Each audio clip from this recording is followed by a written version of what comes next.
We had To All the Boys That I've Ever Loved and The Never Have I Evers, and now we have the Forever. There is something so special about this Forever TV series. It's a pivotal moment for a lot of us. It's a moment that we will always remember, that we watched a TV series with a black girl that looks like us, fall in love, and also be desired. And that is why I have to talk about this show. Hello everyone, welcome back to another video. My name is Michaela. If you're probably new here from our previous video about the Thunderbolts, if you enjoyed that, welcome. Glad to have you here. As much as films and TV are forms of just entertainment, they are also forms of social commentary. In my words, they are the best form of social commentary. I love it so much when I get to watch a show or a movie that just reflects our world, and there's so much to unpack and relate it to. So there are going to be so many more videos like this where I just sit down and watch a show, discuss a show with you or a movie, and I just get to talk about it in relation to our day-to-day life. And if you like that type of stuff, welcome. You should subscribe. Today we're going to be talking about the Forever TV series, and we're going to break them into 3 chapters. First part, chapter 1, will be the desired black girl. Chapter 2 will be about the sacrifices and burdens of a black girl, and chapter number 3 will be about feeling lost in life. But yeah, let's get into it, and don't forget to subscribe for more videos like this because I just love it here, and also you guys have been great. If you're not aware of what Forever is about, it is a book adaptation from Judy Blume in 1975 and also been adapted by Mara Brock Akil. You know, we've heard this term before, they like our culture, but they don't like us.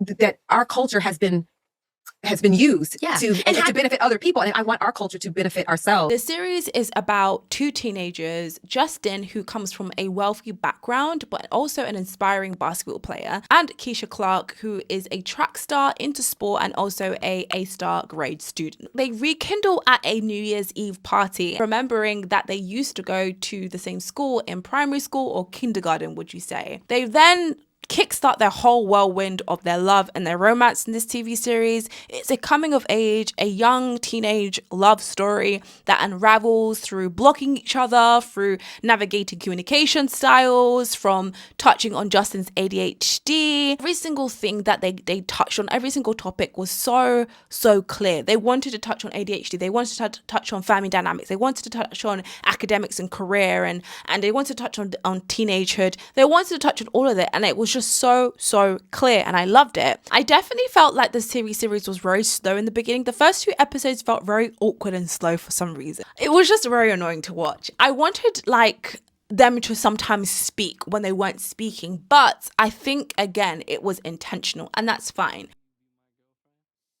Growing up in the 2000s, I was born in the 2000s, and growing up in the 2000s, you'd have the chick flicks era. We had The Devil Wears Prada, we had The Legally Blonde, Do I Look Like I Can Grow Blonde Hair? No. Mean Girls. We had all these different types of movies and TV shows that had white women at the epicenter of love and love interest. So the lack of representation means that we never really had a moment to see ourselves on the screen and shown as a love interest. And that's where Forever comes in. Not being able to see yourself on screen as a love interest will make you question, are you even lovable? Like, are you a lovable person? Are you a lovable person as a black woman? And even at that, as a darker complexion black woman as well. There's a difference, okay? Whatever we consumed young and growing up, we never saw ourselves on screen. And when we did see ourselves on screen, it was a sidekick.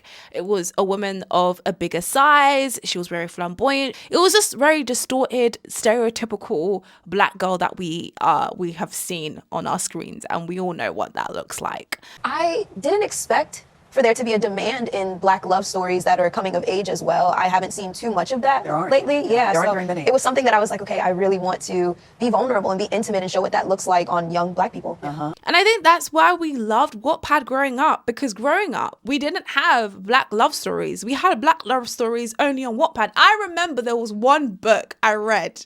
I'm not going to expose myself. It was one book I read when I was maybe 13. It was a love book, and it was like this girl who was dark skinned, and it's not a TV show. It's not a world renowned, but it's a story that I remember still to this day, because it was a black love story that an everyday girl across the world in America sat down on her phone and said, you know what?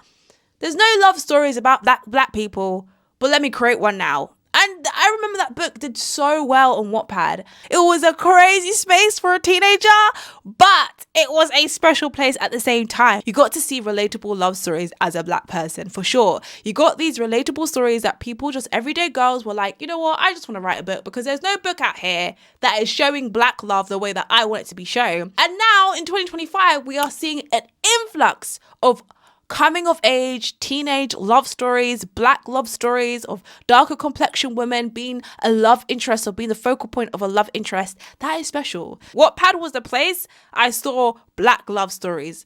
Debatable whether or not teens should have been watching reading that, but Wattpad, we owe you. So when Keisha now comes on our screens in Netflix and forever, like, you feel seen as a Black woman, because we know we didn't have anything growing up like this. We didn't grow up on any show or media of a Black woman of a darker skin complexion showing up on our screens as a love interest, not even referencing her hair changes, not referencing anything about her being Black, but just her being loved for who she is, and not because of her hair, not because of what the guy could attain from being with a Black woman. Because I've seen this thing online about the Black woman effect, for example.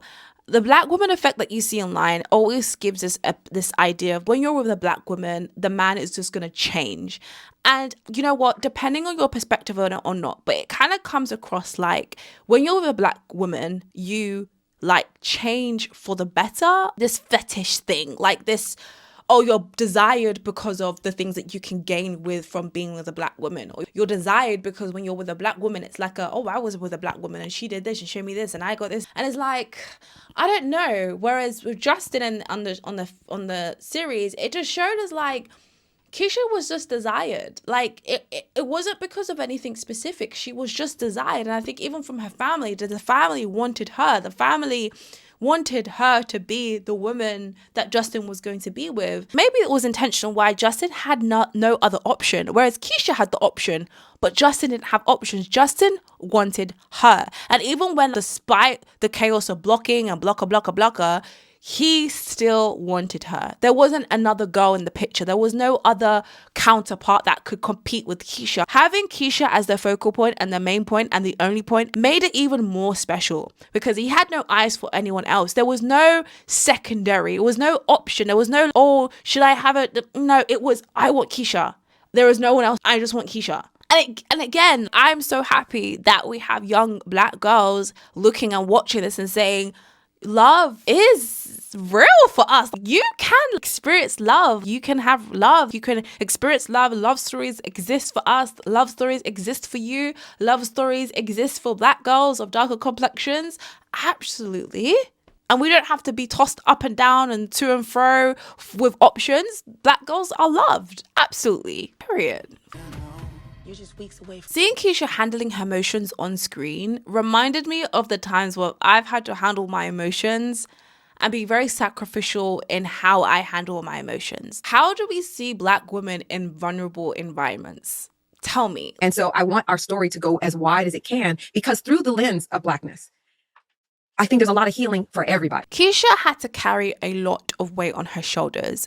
Having her personal content being leaked, having to then remove herself from that school that she had a scholarship for, to then burdening her mom with having to pay for her new scholarship or have to pay for her new school because she lost out on that scholarship by having to leave that school because of what she was experiencing. I'm always going to say this, but Black women always have to sacrifice a lot in life.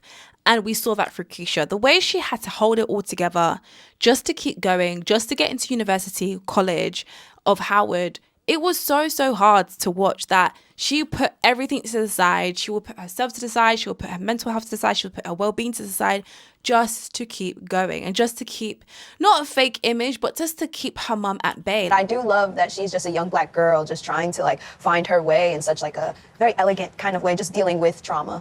Dealing with trauma and dealing with life. Whether that might be healthcare system, the educational system, the workplace, a lot of Black women have experienced a lot when it comes to those institutions, and they've had to give up their mental health or give up their well-being or give up just them to feel confident and secure and happy, or their peace, just to keep going. Her mom was working hard just to pay for her school fees. So what, you want me to come around and tell her everything and break everything down? Absolutely not.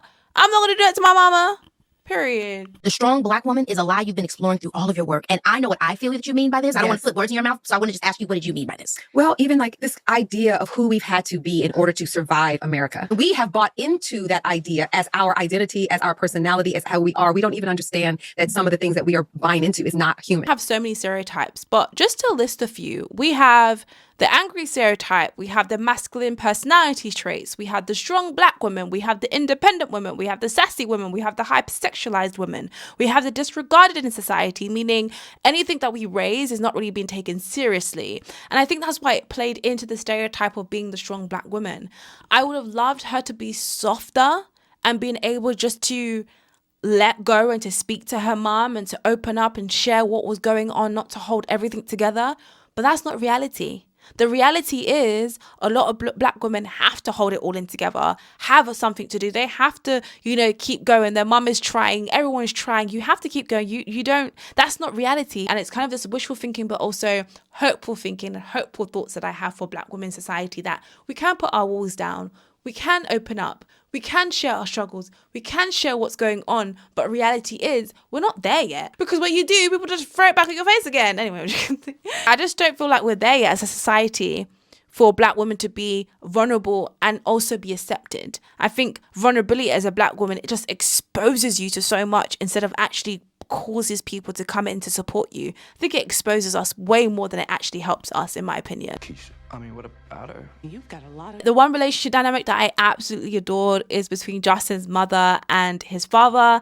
Their marriage was so beautiful to see the way they went back and forth on how to try to figure out raising Justin and how to teach Justin and how to navigate Justin and how to make him better and make him grow up as a young Black man. It was very, very nice to see. Not just stable financially, but stable internally. Like our focus, what makes it relatable, I think, is our focus on our son and his growth and development. I think that's also what makes the show so incredibly universal. Yeah. I think so many different generations of people are going to see in the story, not just that this is a family that has wealth. It showed as well family dynamics being very different. We had Keisha and her mother have a very interesting relationship, but also Keisha's relationship with her father, it can connect with the Black girls who don't have a great relationship with her father, but it also connect with the Black girls who probably do have a relationship with their father, but also maybe not the best relationship with her father. Justin, I think in the very beginning, I clocked on specifically in the beginning about his ADHD. I recognized immediately from the beginning of they're trying to show us something about his ability to read, like write, and be able to focus as well during studying. So I really clocked onto this aspect of his ADHD. But as the series progressed further, I do want to touch on one aspect that I feel like a lot of us probably felt when we were growing up, but probably feel right now as well in life. Justin felt lost in life. And when he felt lost in life, he started to gravitate and hold on to what he knew and was sure about, which was Keisha.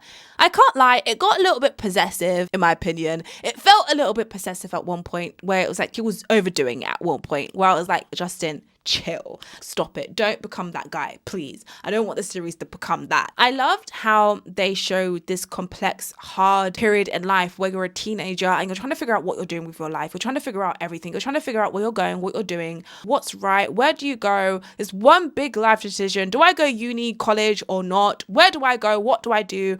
What do I study? What do I not study? When Keisha's dad says, like, that boy is lost, he's using you as his crutch, I'm like, well, where is this going? I'm like, wow, he's using that as the distraction as he holds on to what he really wants to say, which is that I've had a hard time trying to measure up in a world that systemically has already so much against me. I already feel like I'm behind the 8 ball and there's no blueprint. I don't know where I'm going to go, but I can't do this again. And that really resonated with me because boy or girl, but especially in this particular like time. And when I'm looking at the Black men that I know that can't figure out how to live in the system of the structure and they just don't know how to feel valid in that, it's like, yeah. And it was definitely painful to watch, like seeing Justin just literally struggle to know what he wanted to do with his life. And I feel like a lot of us can relate with just feeling like, I don't know what I'm doing with my life. And I think as well, watching it is like, it's okay. Like, it's absolutely okay not to know what to do with your life. One thing that I live by is to know 100% what you're going to do with your life is actually just wrong.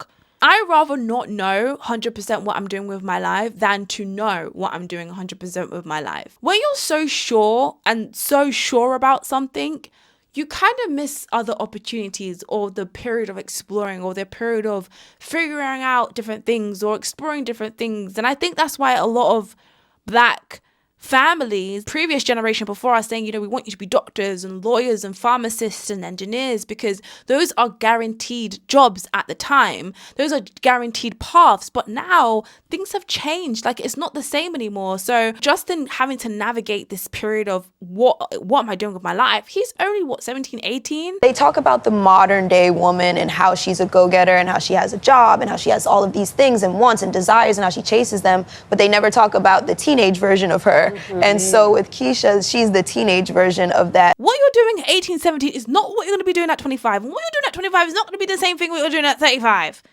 We are too diverse as humans to do one thing for the rest of our lives. Literally. That's why it was so scary for Justin's parents to just accept that he wanted to go to untreaded territories. He wanted to do music. And I think as well, Justin's father should have been just a little bit more open because he's a chef. You're a chef. You're a whole chef. Okay? You're not a lawyer. You're not academic like that. You're a whole chef.